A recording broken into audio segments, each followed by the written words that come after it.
jingle bells. Oh, what fun in a one-horse open sleigh. Jingle bells, jingle, jingle, jingle bells. Oh, what fun it is to ride in a one-horse open sleigh.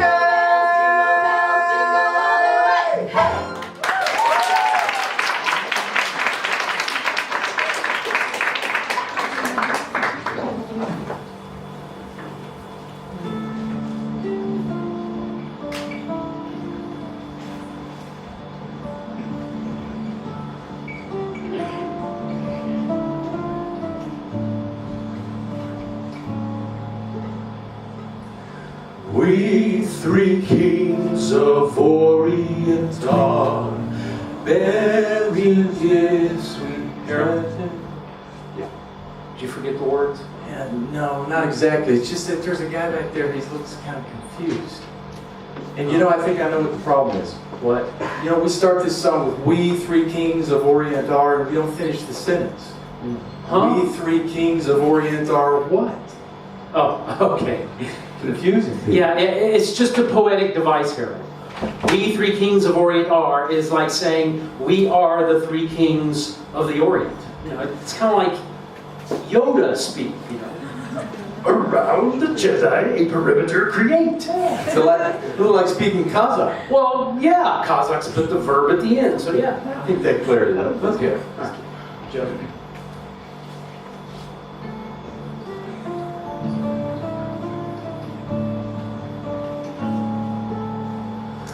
We three kings of That's not Orient. Steve. He's still confused.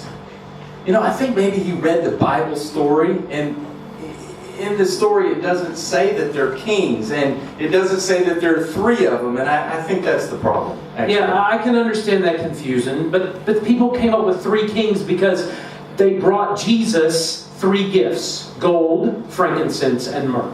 Okay, so there's the 3.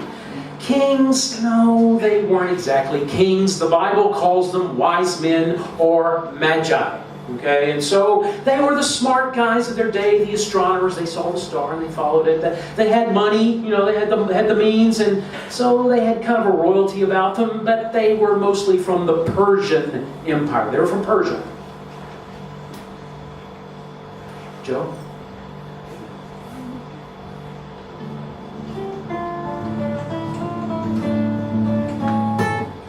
We 3 kings of Orient are, bearing gifts we traverse afar, field and fountain, moor and mountain, following yonder star. Oh, Steve, you're gonna kill me. I might. He's raising his hand, he's gonna start texting me, and I forgot to turn my phone off, and I think I know what the problem is. I certainly hope so. You said these magi came from Persia, and in the song we say the Orient, and he's thinking China. Harold, when they wrote the song, Orient could mean anywhere in the East, anywhere in Asia. The Persian Empire stretched into Asia, even into parts of Uzbekistan and Kazakhstan. Kazakhstan? Yes. You're saying that those magi who came to see Jesus at the time of his birth could have been Kazakhs? Well, maybe. Yeah. Oh God, that kid admits. I'm glad you think that's wonderful. What are you surprised about? Yeah, well, I'm really glad you're happy, but what's this all about? What have you never told me before? Ulkin secret siyakta. A big secret. So what's this secret? Men Kazakh'tın.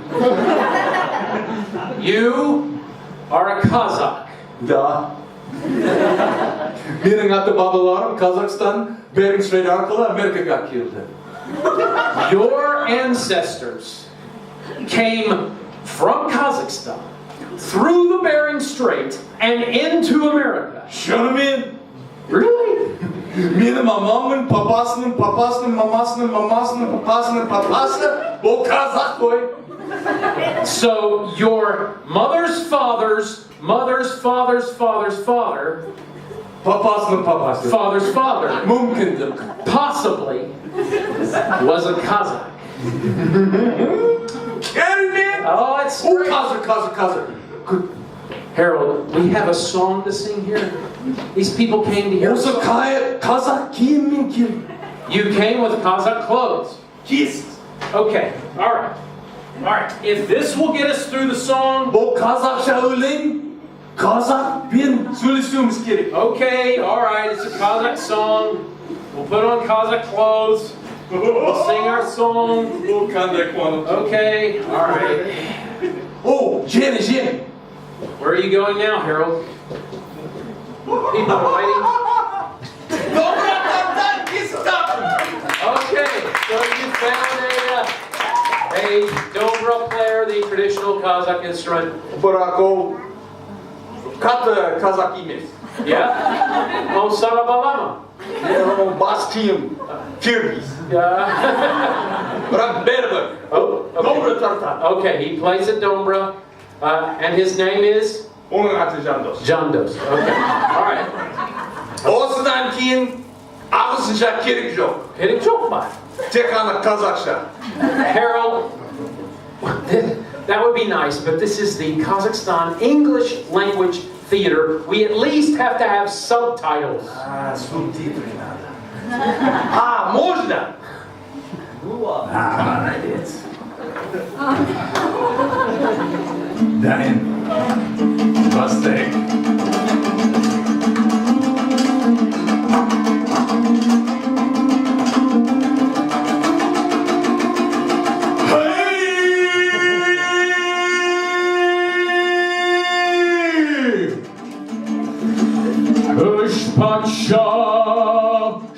Kazakhstan killed Бірақ қанша келген адамдар нақты білмейді.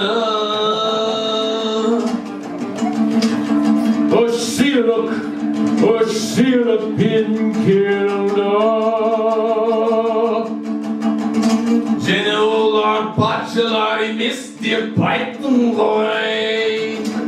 Жарайды, олар қауымды адамдар еді. Қой,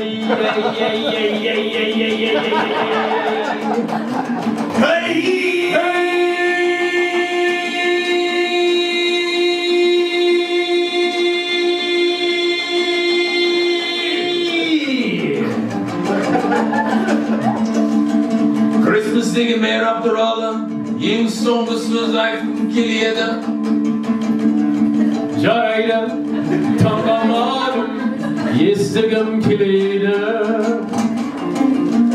Сол Christmas мейрам туысқандармен уақыт өткізу емес пе? Әрине, бәрі білгенің нәрсе емес пе? Ең бірінші Christmas менің туысқандарым Исаға қонақтар болды. Ғой,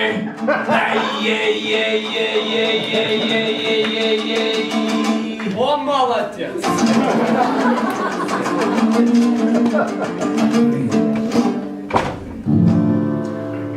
With 3 gifts to Jesus they came.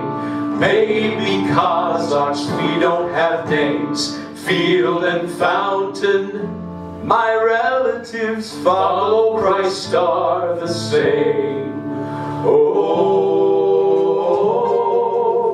star of wonder, star of night, star with royal beauty bright, westward leading, still proceeding, guide us to thy perfect light.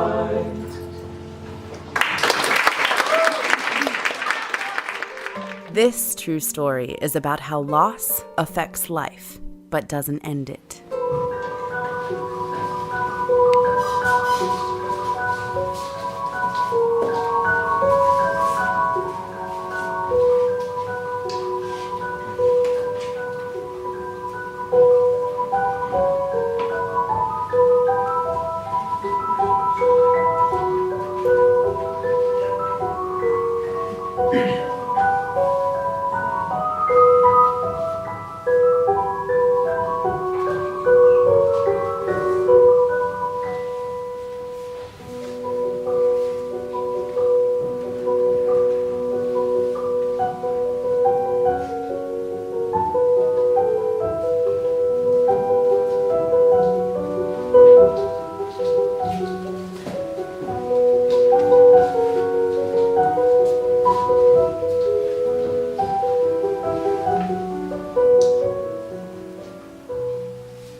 Growing up, New Year's was always celebrated at our house.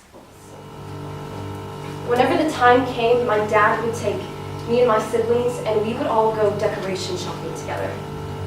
And I remember us kids would be super excited to go shopping with my dad because, unlike my mom, he would always buy us little chocolates and toys at the checkout line, whereas my mom only ever got what was necessary. I remember New Year's Eve, the house would just look beautiful, and my family would get together in the living room, and we would all count down from 10, and then boom, all the fireworks went off around us. Sadly, us kids could only ever look at the fireworks through the windows because my dad didn't want to risk any of the particles falling on our heads, catching us on fire, and burning us. He always wanted us safe. My dad was a really good man. He was a doctor, and everywhere he went, people really respected him. You know, I remember times growing up when he would be gone from our house for 2 or 3 days at a time because he was filling in for doctors who couldn't be there, or he just needed to spend more time with his patients. But he wasn't just a good doctor, he was an amazing father. he would check my homework every single night without fail. But he always told me that it was more important for me to understand what I was learning than to just get a good grade. He also was a really active person. He loved to hang out with his kids, and he would run often. He ate healthy. And so when he started to get sick, we didn't think that it was going to be too serious. The doctor told us that all he needed was a small operation, and then he was going to be fine. And I wasn't told at the time, but during that procedure, they found stage 3 lung cancer. And through a connection that my family had in Moscow, he was planning on going and getting chemotherapy, but at the last second, he decided that he wasn't going to go. He was so passionate about loving and serving other people, but for some reason, he couldn't do the same for himself. Instead, he went to my grandmother's house, and he was gone from us for almost 2 months. And then us kids went to visit him. And I'll never forget seeing him for that first time. He was so skinny. He looked so sick. We spent a week together.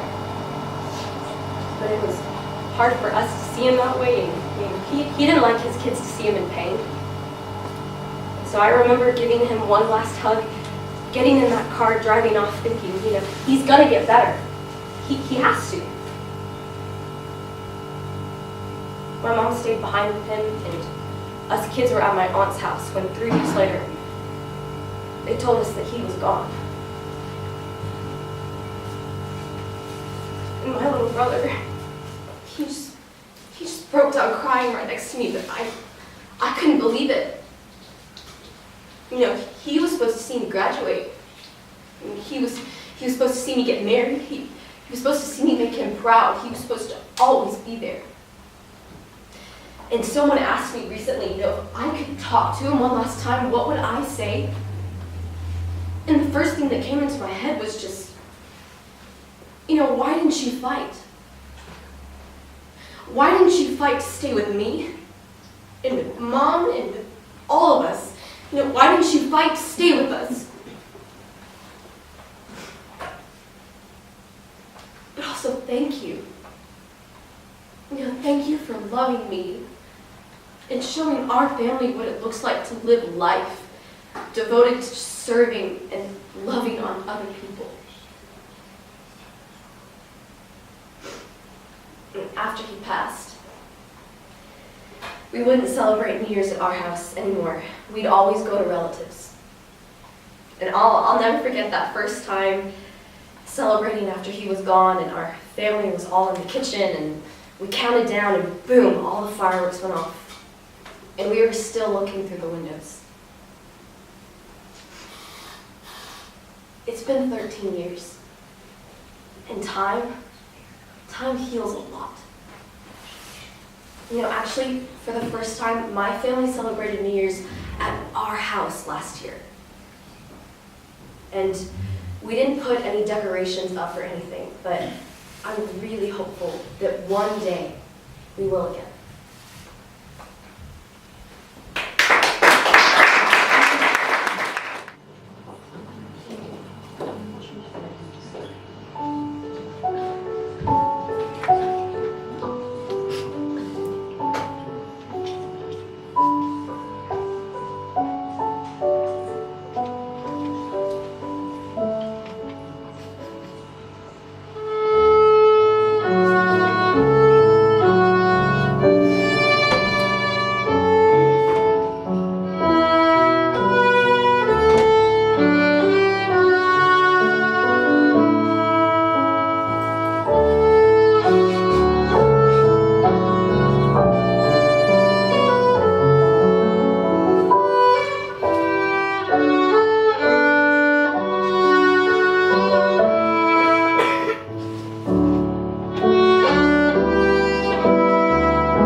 This true story is about trying to understand how good and evil can fit into the same person.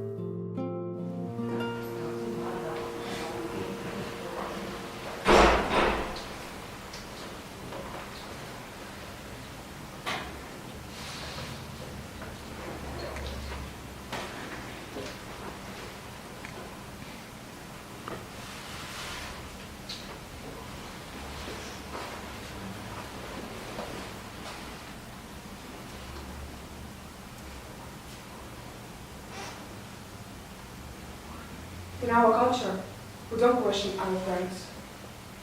They are to be honored. We don't talk about them. But for my whole life, I've had this question. Was my father a good man or a bad man? I was 14 when he died. I was still just a kid. So a lot of the things I remember about him was either black or white. My father was a complicated man. He was a different person at home than he was in public. Anything could upset him. Once the video player didn't work and he blamed it on my mother, so he would get physical with her when she got home. I couldn't do anything to protect her. Every time it happened, I would just take a book and cover my face with it.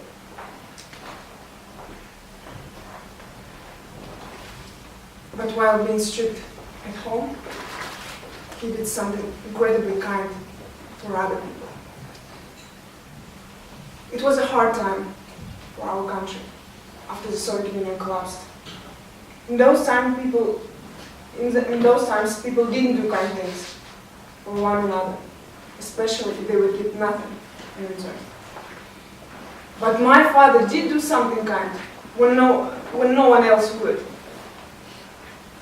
For New Year's Eve, he would decorate the whole playground, and he did it himself. Nobody asked him, nobody paid him. He did it himself. He constructed a 10-meter-high tree out of metal and would hang real branches on it. This is something that would have been impossible to even buy. It almost looked like a modern tree that people install at Mega now. He would also decorate the whole playground with lighting. It was 10,000 light bulbs at one tree. Imagine 10,000 colored, beautiful light bulbs.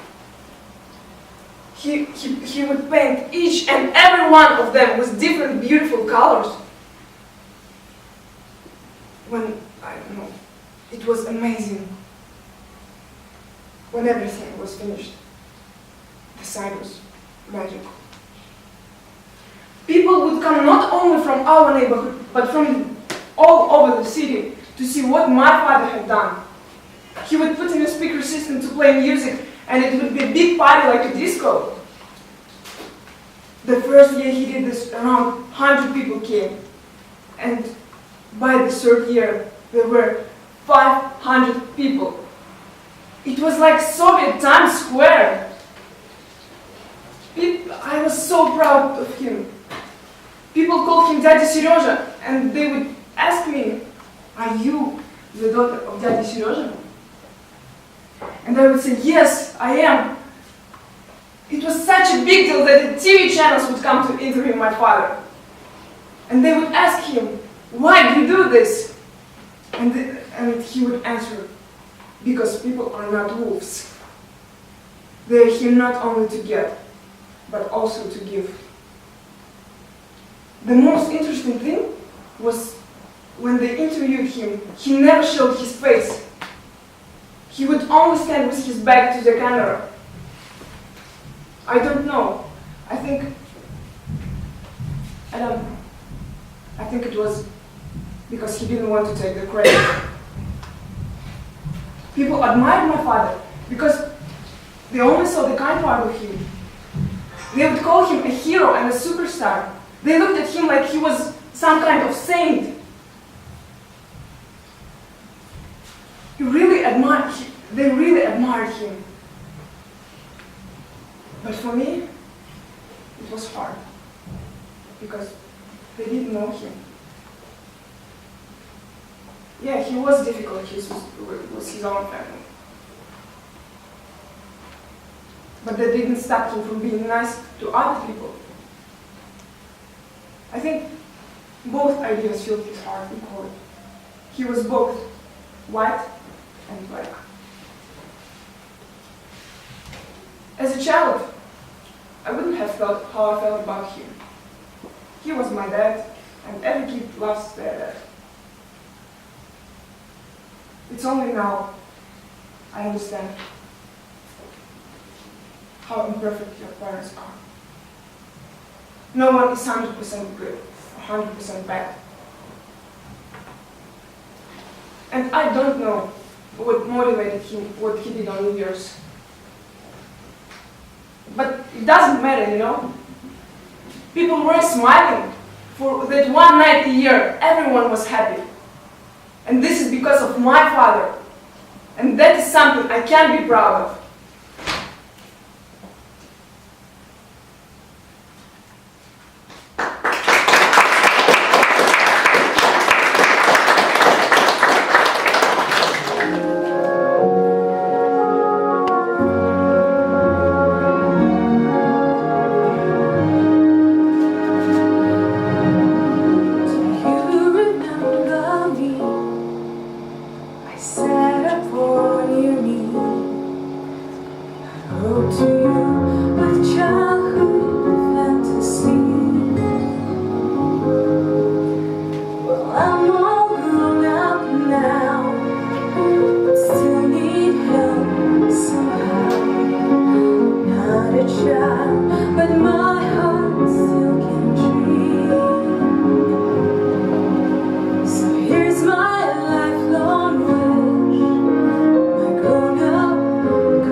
Never stop.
been dreaming about a white Christmas, just like the ones I used to know back in Iowa, where those treetops they would glisten, and all the children they would actually listen to hear the sleigh bells in the snow, the snow.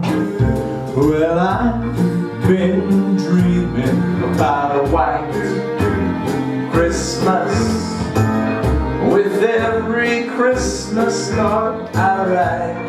But I don't actually write them. And may your days, may your days, may your days be merry and bright. And may all your Christmases be white. I've been dreaming of a white Christmas, just like the ones I used to know. Yeah. May the treetops glisten and the children listen to hear the sleigh bells in the snow. The snow. Well, I've been dreaming of a white Christmas with every Christmas card that I write. I do like that. Yeah. May your days, may your days, may your days be merry and bright, and may all your Christmases be white.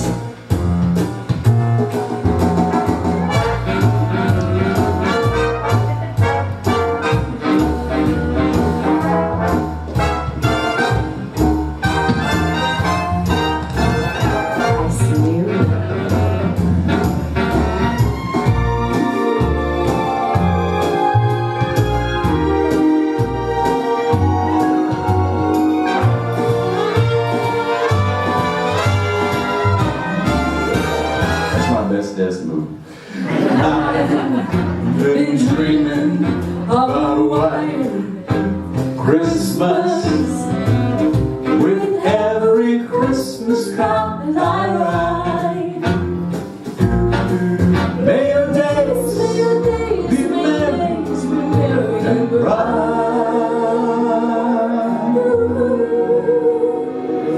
and may all your Christmases be white.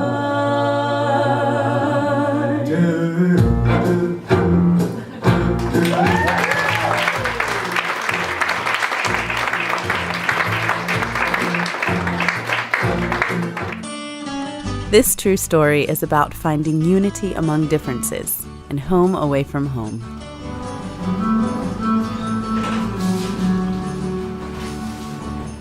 Picture this. New Year's Eve, 8 p.m. My first semester away from home. A student exchange program in the Czech Republic. Me, a simple Kazakh boy, all alone and homesick. Until, unexpectedly, a small crowd showed up at my door. 2 Russians, 2 Mexicans, and an Indian guy. Hello! 8:05 p.m. They packed themselves into my tiny room. No words, they just sat and stared at one another in boredom. 8:15 p.m. Same positions, still staring. If someone was going to change the mood in this room, it's gonna have to be this guy. 8:30 p.m. I had a brilliant idea. A good old-fashioned Soviet New Year! Everyone loved the idea. Except maybe the Indian guy? But time was ticking. We had to get moving. We're 8:35 p.m. We rushed to the nearest shop, bought everything on the list to make the traditional New Year's meal.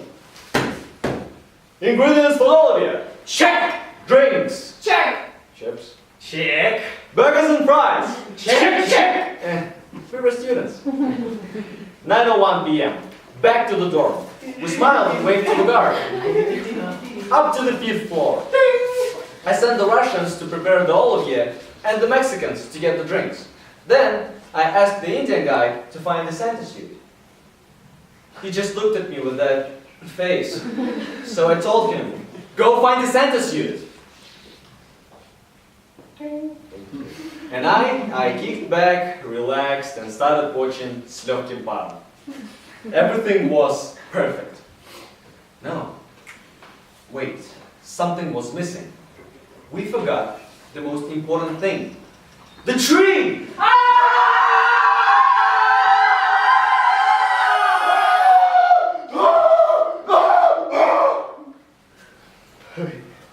Sorry.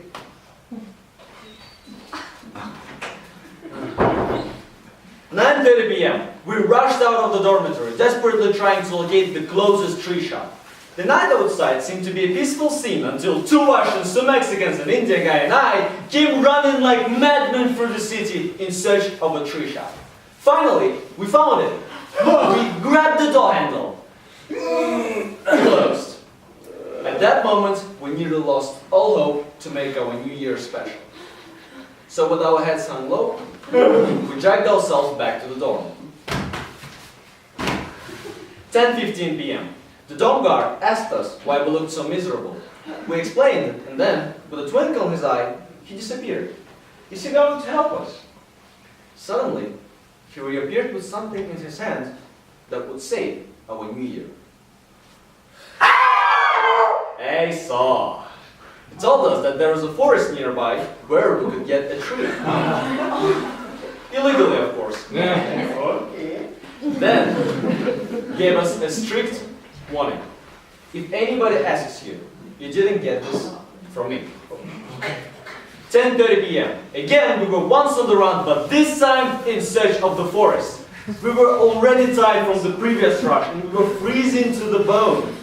But the smell of pine trees kept us going until we reached the forest. The scene was mystical there. Snow on the ground, darkness surrounding us, and silence everywhere. Feliz Navidad. Feliz Navidad. Well, almost. Feliz Navidad. Prospero. And so many trees. It was difficult to decide which one to choose. The Russians didn't like this one. The Mexicans didn't like that one. And we couldn't even tell if the Indian guy liked any of them. Some were too tall.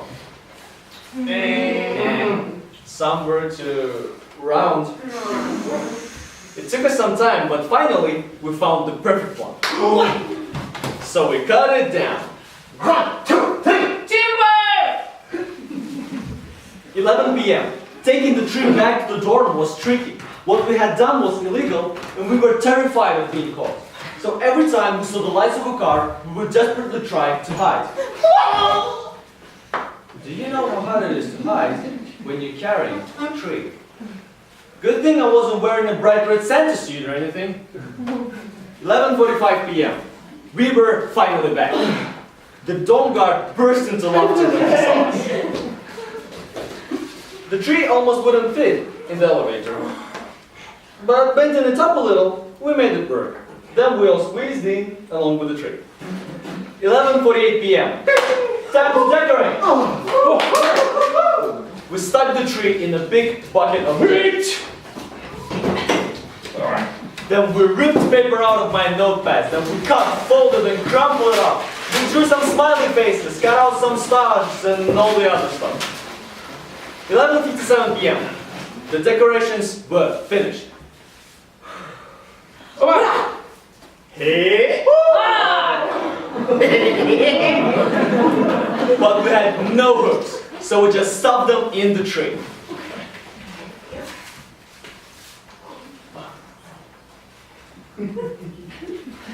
(11:58 p.m.) We were finished. We felt such relief. We did it, and just in time.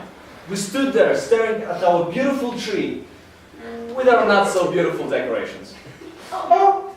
But we were still proud of ourselves. Even the Indian guy seemed pleased. I am a dish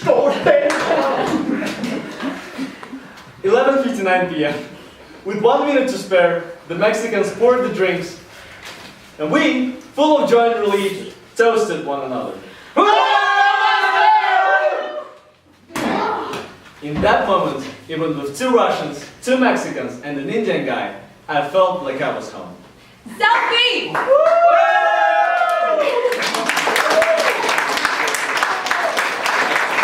This true story is about finding the will to carry on. The first time I've ever celebrated New Year's was last year, right here in Almaty. I've never lived like this before. I come from a poor country. On top of that, my country has been at war for longer than I have been alive. My family was poor, like everybody else. But when I was 10 years old, we got an item that made every child's life complete. A TV! It was a source of many fun things, cartoons, movies, and a glimpse of life in other places. I remember watching New Year's celebrations in other countries on our TV. Bright colors blooming everywhere. We didn't celebrate New Year's. I asked my parents, what else do they do? And they told me that people would paint their walls, put trees in their homes with round shiny things on them, and they would exchange presents and wish each other peace and prosperity. At 2005, things began to get worse than I had ever experienced. Military cars going back and forth, troops from both sides would raid nearby villages sometimes. The war affected everything. Nevertheless, my family still had a special time at the end of the year at home. We celebrated a very, very important thing. My grades. My good grades, actually. My parents always encouraged me to study hard. My dad would say that if I gained knowledge, a whole new world would open for me. And I studied as much as I could. I liked school. My school was a 30-minute walk from home, and in winters, I would walk halfway there, and the snow and rain would soak all the way through my shoes. I could have turned back, but I was afraid that I would miss my classes. So I continued walking. Thank God, my feet are safe and sound now, but it was no walk in the park then. They really hurt. The war even affected the way people would act toward one another. Once, as I was going to my classes, a group of boys stopped me at the entrance and started interrogating me. They didn't want to let me inside. They yelled at me, saying things like, "Why are you studying the language of our enemies?" I was stunned at first, but then I grew angry. Language doesn't belong to anybody. They ended up breaking my nose. Life has taught me that sometimes knowledge is gained with pain. A year ago, a local university here in Almaty offered me the opportunity to come and continue my studies. I immediately packed my things and came here. My family was so proud. When I got here, I put all my strength into studying for the semester, and I looked forward to the holidays. I wanted to go back to my family, to my country. I wanted to see my family, to hug them all and tell them of my achievements and of this place. I called my dad to try to get the things arranged, but he said that things had become worse. He said, "Son, as long as you're still studying, don't come back."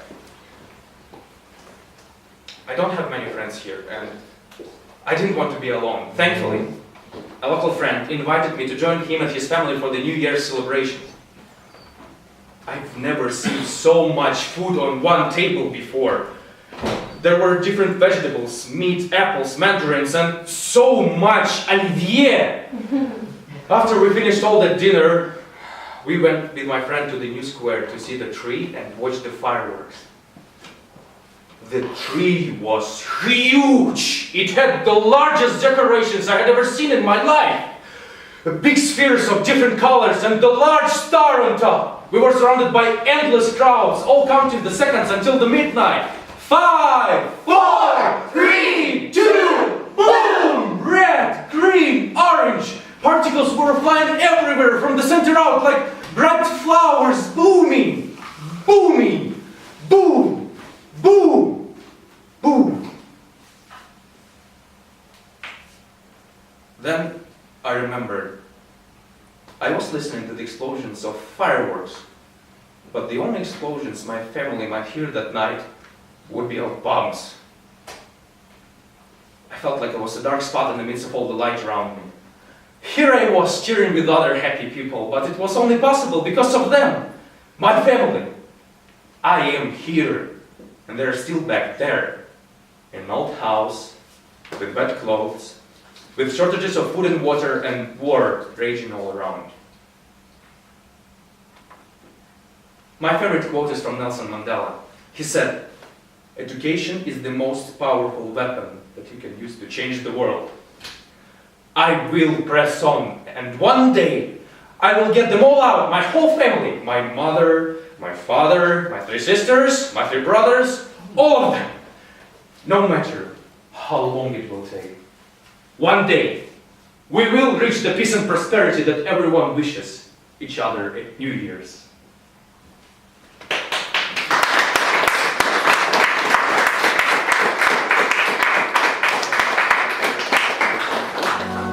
Bells will be ringing, oh glad, glad news. Oh, what a Christmas to have the blues. My baby's gone, I had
as a kite, with a tail as big as a kite.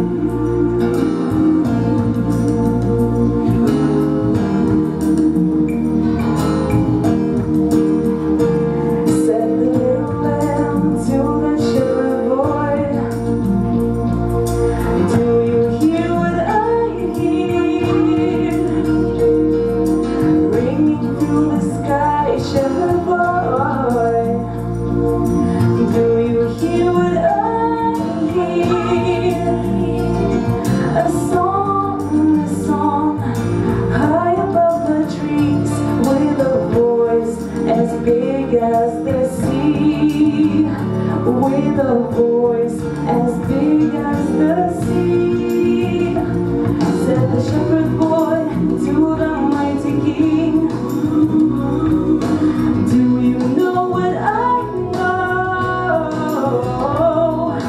In your palace, almighty king, do you know what I know? A child shivers in the cold. Let us bring him silver and gold.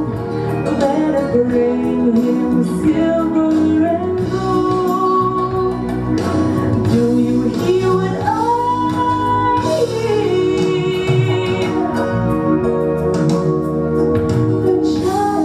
The child, sleeping in the night, he will bring us goodness and light. He will bring us goodness and light.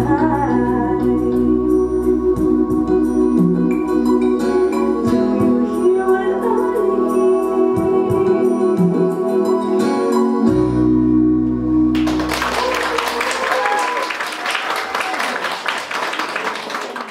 This true story is about how someone can go through unbearable suffering and still find a way to forgive.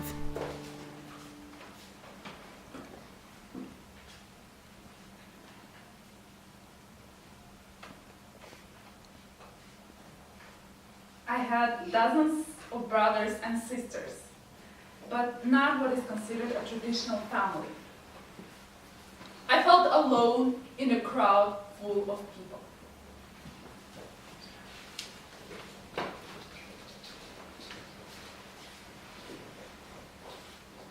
I was an orphan. New Year's celebration in our orphanage was always big, both in terms of the gifts we would receive and preparation. We would spend endless evenings and weekends decorating. Our decorations were always very detailed, very beautiful, and professional. For example, to create one single garland, we would cut hundreds of snowflakes and put them all on a long thread, all one by one. The New Year was also about the gifts we would receive. We would get boxes of gifts sent to us from the US. Our orphanage director would make us line up, and she would give us each a box when our turn came. If it was a small box, that person would run to the end of the line, trying to get a bigger box. But there was one New Year which stood out from the rest. We went to school alongside kids who had parents. When I was a first grader, our school teacher collected money for our class New Year's celebration. A couple days before the party, 4 other orphans and I ended up in a classroom. And we found a hidden wallet, which had a green piece of paper with number 10 on it. We didn't know it back then, but it was a US $10 bill, and we took it. We didn't know just how much it was until we saw the amount of candy we got in return for it. We got big bags full of all kinds of stuff. Big Rahat souvenir chocolate boxes, Bounty, Snickers, chocolate, cookies, lollipops, Yuppie juice. We ate some of it on the way back to the orphanage, and we hid the rest. We hid candy in our mattresses and bed sheets. The next day, the teacher found out about the missing money, and she said to our orphanage caretaker, our воспитательница that she suspected that the orphan kids had taken the money. After hours of questioning in the orphanage, we all just kept silent. For the 5 of us, it was the biggest secret of the century. But then, our воспитательница took a stick, and she said she would hit us hard if we wouldn't tell. The youngest among us was only 6. She was so scared she even peed her pants. She said it was us who took the money. As a result, not only did we lose all our candy, but our воспитательница would make us stand, holding a chair.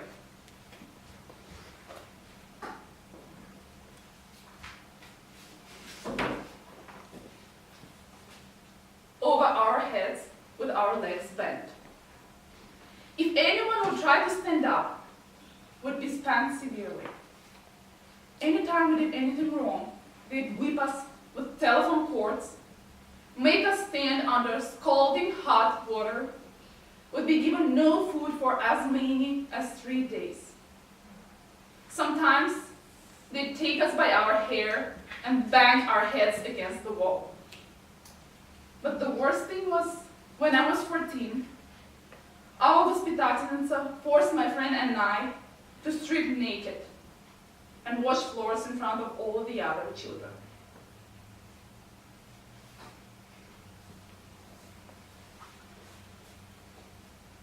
The feeling of humiliation from all of that was stronger than any physical pain.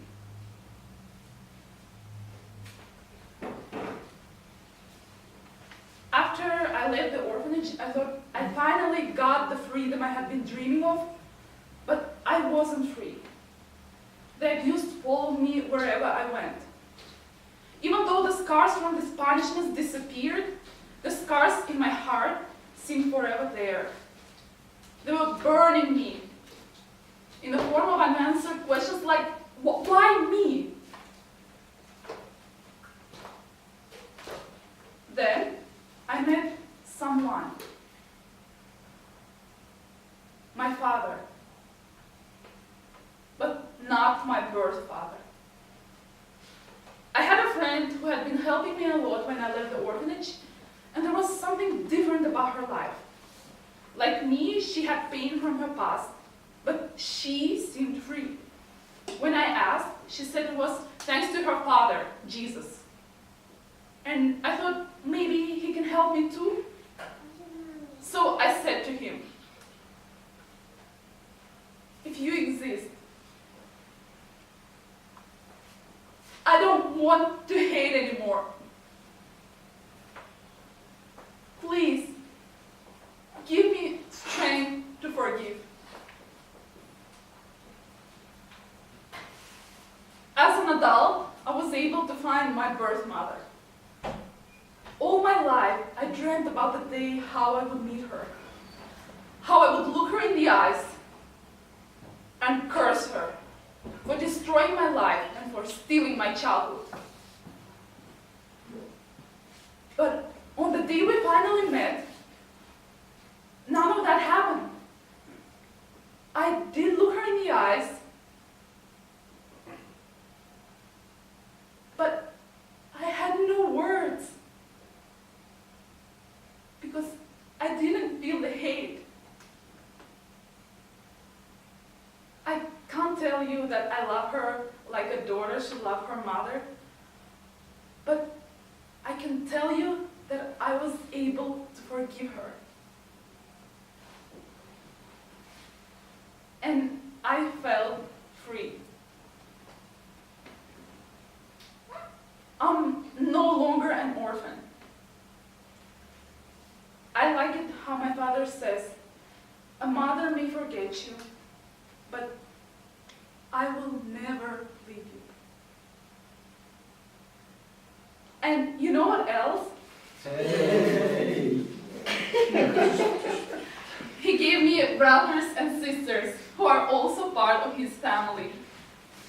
Now I get to celebrate Christmas with my family. And they all say I'm the best at making snowflakes.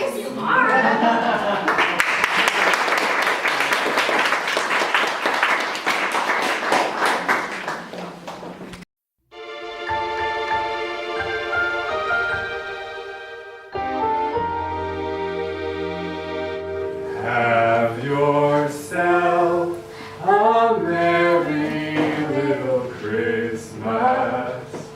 Let your heart be light. From now on, our troubles will be out of sight.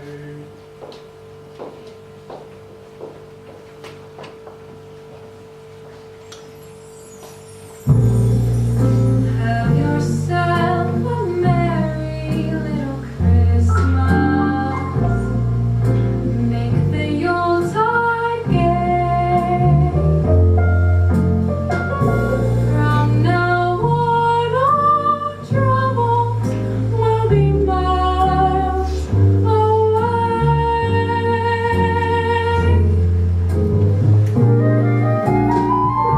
Here we are as in olden days, happy golden days of yore. Faithful friends who are dear to us, gather near to us once more.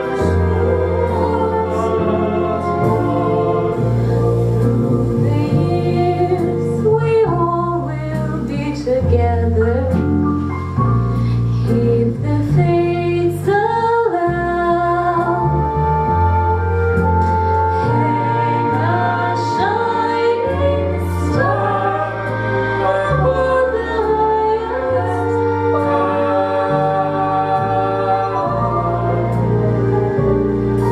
And have yourself a merry little Christmas now.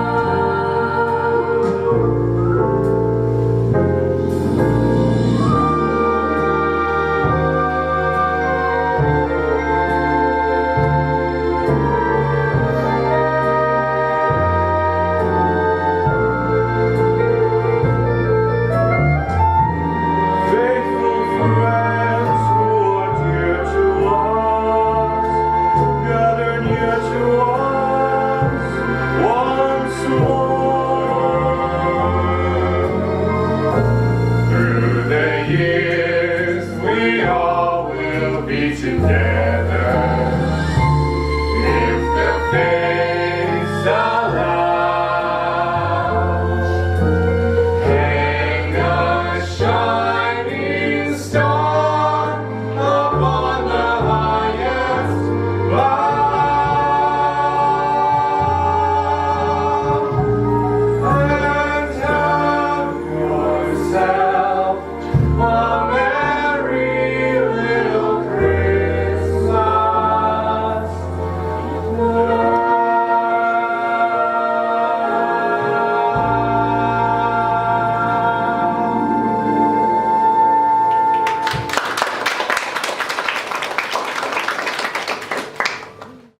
This true story is about how the most important gifts are the ones that can't be wrapped.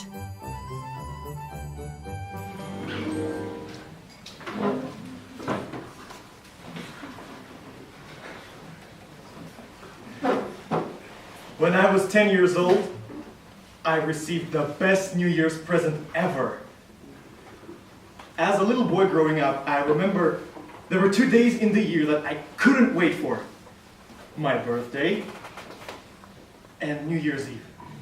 In preparation for New Year's, throughout the year, I would try to behave because I knew that if I was a good boy, studied well and did good, then I would get a good present. So from February to October, I would try to be a good boy. And from November, I would really, really try. So I genuinely believed that I would get an awesome present.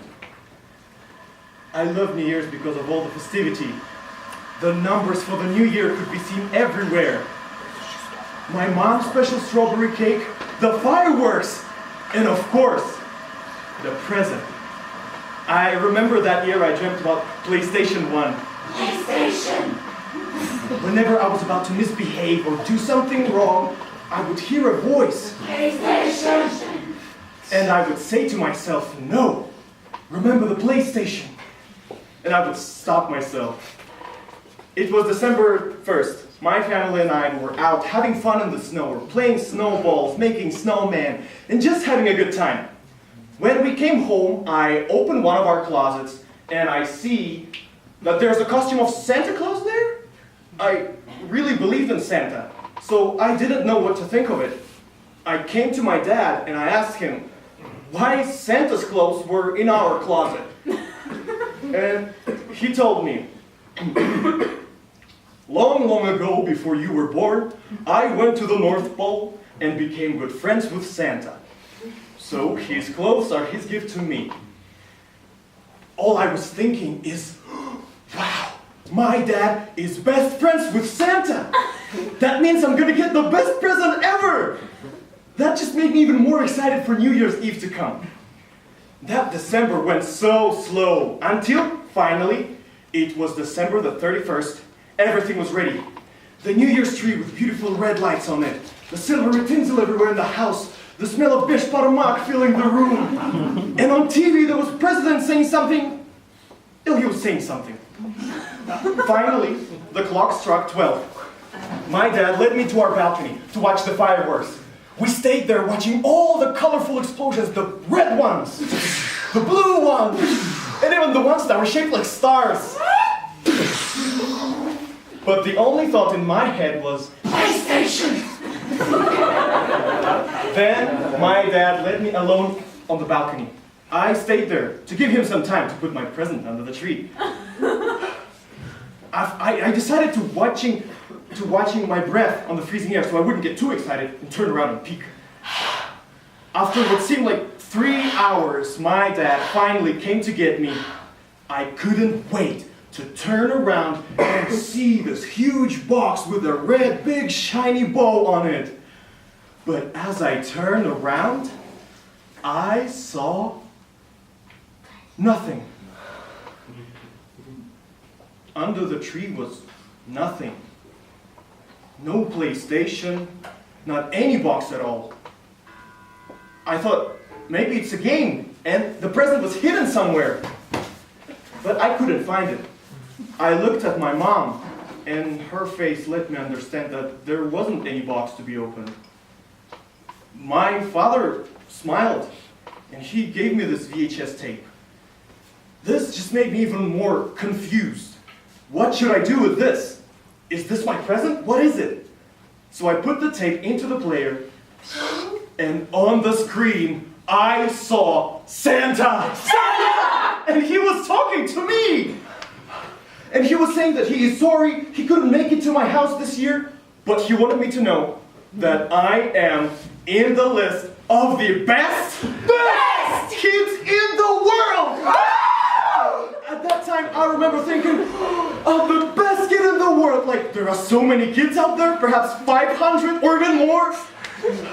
That was even better than any PlayStation I had wanted. Santa said I was the best. A few years passed, and I realized that it was my dad who had dressed up as Santa and gave me that message that year. It was my dad who said that I am the best kid in the world. It made me feel differently about it. When I was 15, I came to my dad and I asked him what happened that year. And he told me that back then he knew that I wanted a PlayStation. But it was a hard time for our family. We couldn't afford any gifts that year. So he had to come up with something else. But I wasn't disappointed. In fact, I was surprised. Because it was so out of character for my dad to dress up as Santa and film himself in front of a camera. And I couldn't have imagined him saying, "Son, you are the best kid in the world. But he did. My dad was proud of me. Not every son gets to hear those words from his father. Thank you.